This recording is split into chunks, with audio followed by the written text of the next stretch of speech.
Wala talagang nakikinig sa atin, guys. Anong gagawin natin, guys? Ayaw, di ba? Ano pong gagawin pag wala ng rice? Anong gagawin pag wala ng rice?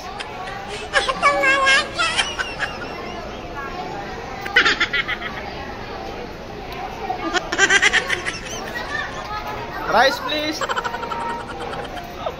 Papasandok tayo, guys. Papasandok tayo.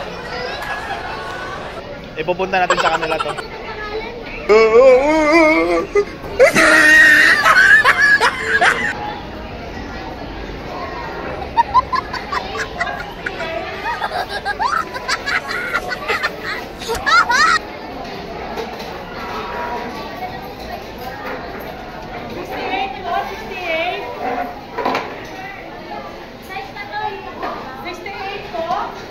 Rice po.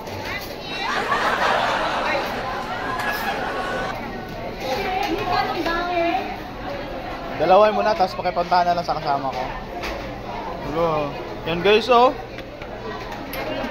Pumunta pa talaga tayo dito guys para magka-rice guys. Dan dan dan dan dan dan dan dan. Dan dan dan dan dan dan. Iba lang